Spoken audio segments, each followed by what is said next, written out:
আজকে সকালবেলায় ঘুম থেকে উঠে একটা বড় ধাক্কা খেলাম। সেটা হলো প্রথমেই ফেসবুক খুলতেই প্রথম যেই ছবিটা আসলো একটা ভিডিও। সেই ভিডিওতে দেখা যাচ্ছে যে ডাক্তার শফিকুর রহমান জামাতের আমির একটা জিপে, খোলা জিপে বাংলাদেশের পতাকা হাতে আগাচ্ছেন এবং তার গাড়ির সামনে পিছনে লক্ষ জামাত কর্মী বা জনতা যাই হোক না কেন, মানুষের সয়লাব। একটু ধাক্কা লাগলো এই কারণে যে হয়তো এটা স্বাভাবিক ছিল, এমনটাই হওয়ার কথা। বাংলাদেশের বিজয় দিবসে সকল রাজনৈতিক দল মত সবাই আজকে এখানে শরিক হবে, বিজয় দিবসকে উদযাপন করবে এবং স্বাধীনতার বিপক্ষে কোনো শক্তি থাকবে না। এটাই হচ্ছে বড় বিজয়। আমার কাছে ধাক্কাটা এটাই লাগলো যে যেই জামাত ইসলাম গত 15 বছরে এইরকম র্যালি করার সাহস পায়নি বা সুযোগও ছিল না।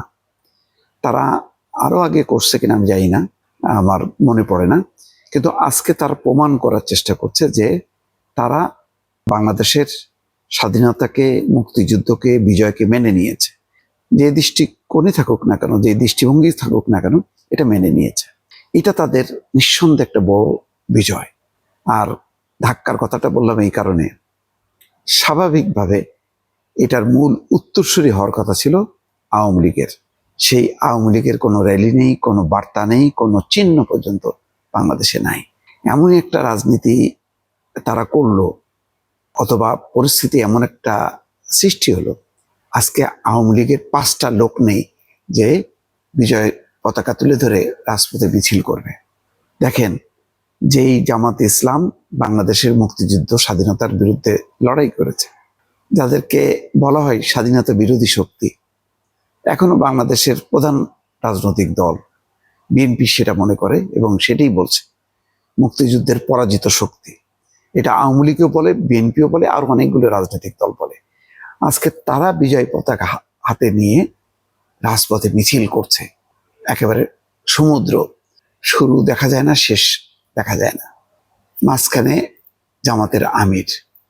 অথচ এই দলটা ইতিহাসে একেবারে প্রতিষ্ঠিত যে তারা স্বাধীনতা মুক্তিযুদ্ধের বিরোধিতা করেছিল। আজকে তারা বিজয় উদযাপন করছে, কিন্তু যাদের বিজয় উদযাপন করার কথা সেই আওয়ামী লীগ আজকে নেই। ভুল রাজনীতির কি পরিমাণ খেসারত দিতে হয়, কি পরিমাণ দুর্ভাগ্য তৈরি হয়, আজকে এটা তার পরিণতি। অথচ ধাপে ধাপে ধাপে আওয়ামী লীগ কিন্তু এরশাদ বিরোধী আন্দোলন আবার পুনর্জীবিত হবার পর প্রয়াত প্রেসিডেন্ট জিয়াউর রহমানের সময়, আবার যেই 75-এর 15ই আগস্টে যে ধস নেমেছিল, নিশ্চিহ্ন হয়েছিল, সেখান থেকে তারা আবার জিয়াউর রহমানের হাত ধরে কিন্তু আবার পুনর্জীবন পেল। সেখান থেকে ধাপে ধাপে তারপর শেখ হাসিনার নেতৃত্বে, মানে অনেক চড়াই উতরাই পার হতে হতে তারা আসছিল, আগায় আসছিল। কি হলো? 2008-এর নির্বাচনও হলো, হঠাৎ করে তাদের মাথার মধ্যে খেললো যে তত্ত্বাবধায়ক সরকার ব্যবস্থা বাতিল করে দিতে হবে। বাতিল করলে কি হবে? তাদের ক্ষমতায় থাকাটা চিরস্থায়ী হবে।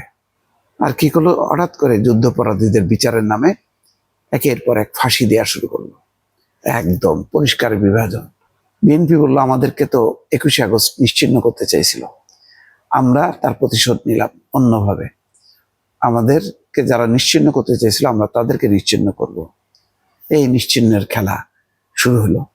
অথচ 21শে আগস্টের এই মর্মান্তিক ঘটনার পর আওয়ামী লীগ যদি রাজনৈতিকভাবে সিদ্ধান্ত নিত যে তারা মুক্তিযুদ্ধের দল, তারা স্বাধীনতার পক্ষের একটা শক্তি, তারা গণতন্ত্রে বিশ্বাস করে, তারা মানুষের অধিকারে বিশ্বাস করে, সুতরাং আমাদের বিপক্ষে যারা আছে তারা হচ্ছে নিশ্চিহ্নের রাজনীতি করে, অস্ত্রের রাজনীতি করে, ক্ষমতার রাজনীতি করে, তারা বাংলাদেশের মানুষের আসল শক্তি না, দেশপ্রেমিক শক্তি না। এটা যদি রাজনৈতিকভাবে তারা প্রচার প্রোপাগান্ডা চালিয়ে যদি মানুষের মনটা জয় করত, তাহলে আজকে তাদের এই পরিণতি হতো না। তারা কি করলো? খুব কৌশলে আইন আদালতের উপর সওয়ার হলো, মানুষকে বোঝানোর চেষ্টা করলো যে আইন আদালত বিচার করছে। তা আইন আদালত তো এখনো বিচার করছে, শেখ হাসিনার মৃত্যুদণ্ড দিছে না, সেই আইন আদালতকে মানে আওয়ামী লীগ মানে না। তো তাদের আমলের আইন আদালত কেন মানবে? মানবে না। কোনো রাজনৈতিক সরকার যখন প্রতিপক্ষের বিচার করে সেটা একটা রাজনৈতিক প্রতিহিংসা হয়, সেটা একটা রাজনৈতিক একটা বিবেচনা আসে, সেটা আর আইনি বিচার হয় না, অপরাধীদের বিচার হিসেবে প্রতিপন্ন হয় না। আজকে দেখেন কৌশলে চালাকি করতে যে এমন ধরা খাইলো, একের পর এক 3টা নির্বাচন জালিয়াতি, ওপেন জালিয়াতি, কারোর কথা শুনলো না, শুধু ভারতের সাপোর্ট নিয়ে আগাইতে গেল।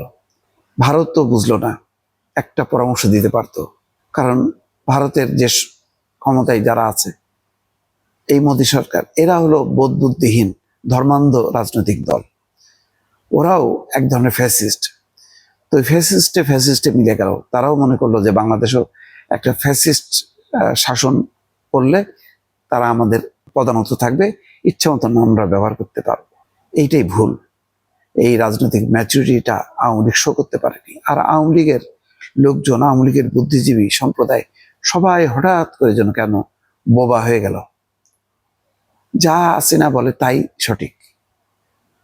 তারা ক্ষমতার স্বাদ পাইল, টাকা পয়সার স্বাদ পেল, সব চুপসে গেল।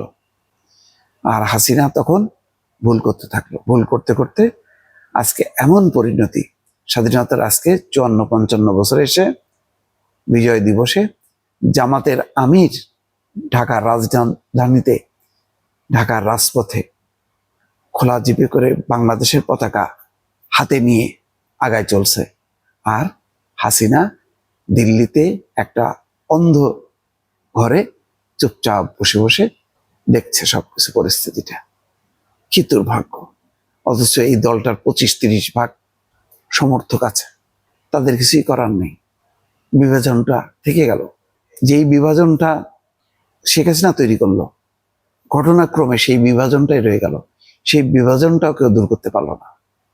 আজকে এই কারণে বললাম যে ধাক্কা খেলাম, জামাতের আমিরের হাতে বাংলাদেশের পতাকা, আর সেই মুক্তিযুদ্ধের দল, স্বাধীনতার দল আওয়ামী লীগ আজকে অন্ধকারে, আওয়ামী লীগ আজ নির্বাসিত, আওয়ামী লীগ আজকে পরাজিত, আওয়ামী লীগ আজকে বিধ্বস্ত, আওয়ামী লীগ আজকে নিশ্চিহ্ন।